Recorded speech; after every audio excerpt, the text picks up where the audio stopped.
Welcome to week 3 of the Boost Your Happiness Challenge. This week, we're going to continue unpacking the PERMA model with the E, which stands for engagement.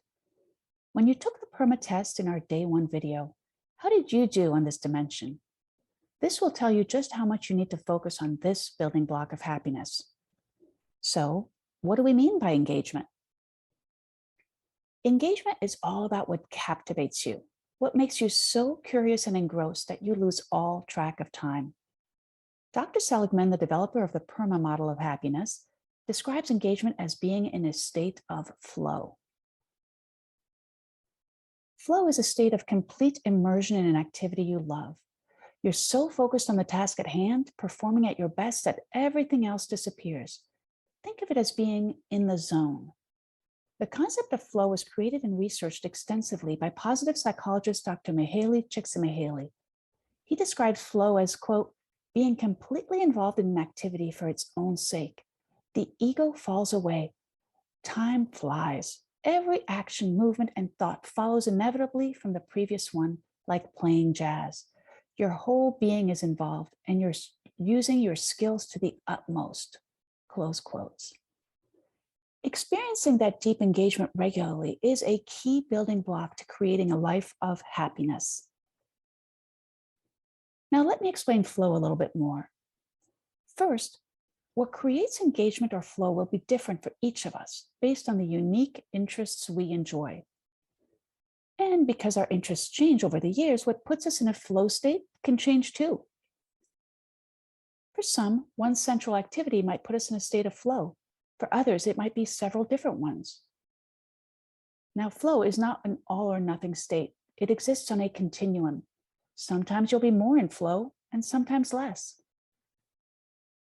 Flow is also not a state we can sustain all the time. It comes and it goes. Now, for an activity to put you in flow, there needs to be an element of reasonable challenge to the task. It can't be too easy or too hard. It needs to leverage your strengths and stretch you and your abilities, but be attainable. Flow happens when there's a perfect balance between skill level and challenge. When you're in flow, time often gets distorted. People say they lose track of time. 4 types of flow profiles have been identified by the Flow Genome Project, an organization dedicated to peak performance and optimal psychology. They've worked with leaders at dozens of organizations, from Google to the United Nations, Johns Hopkins to Nike. Let's go through these 4 flow profiles now. And as we do, listen carefully to see which profile you resonate with most. This will be a clue to the types of activities that will put you in a state of flow. Let's look at how the Flow Genome Project describes each profile. If you're a deep thinker, you experience flow as a solitary journey. You tend to enter the flow state by way of creative, reflective, even soothingly repetitive work. Your mind wanders, your nervous system relaxes deeply, and you channel inspiration without inhibition. You're able to tolerate and even thrive in the daily hustle and bustle, but a part of you craves stillness. You crave time to return to your sanctuary for rejuvenation. You find yourself seeking out times of the day, early mornings or late evenings, during which you can feel free from conflicts and demands and pursue the uninterrupted concentration you value most. This is my flow type.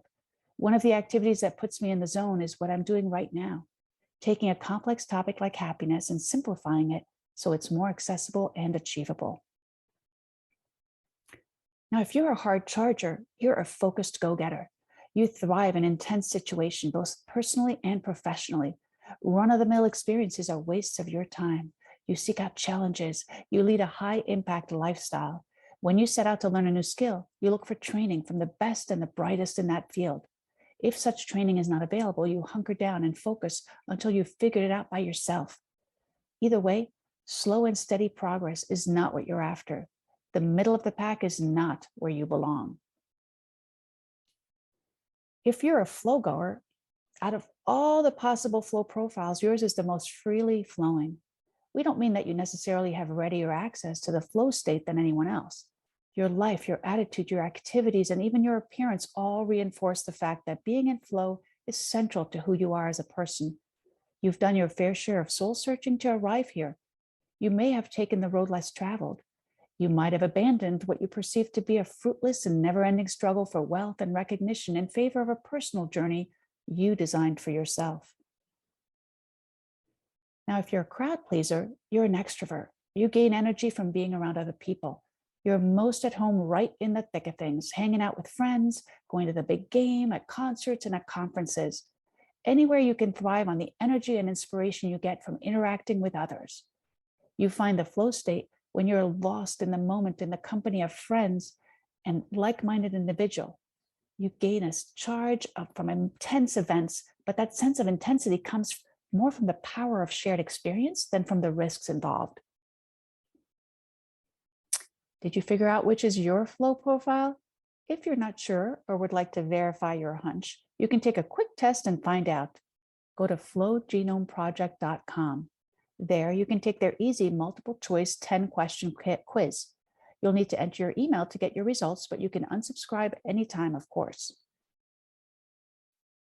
Now that you know your flow profile, you can use that knowledge to help you make a list of the activities that put you in a state of flow. Here are some ideas to get you started using suggestions from the Flow Genome Project. Now it's time for you to come up with your own. Make a list of activities that put you in a flow state. Remember, all you need is one, but some of you may have more than one. Once you've identified at least one flow activity, it will be key for you to create a practice that incorporates that activity into your schedule, ideally each day. Make sure to block time on your calendar for this activity and remove all distractions so you can really get into the flow. And when you're ready, move on to our week 4 video, where we'll explore the R in the PERMA model, relationships. Until then, let's be engaged.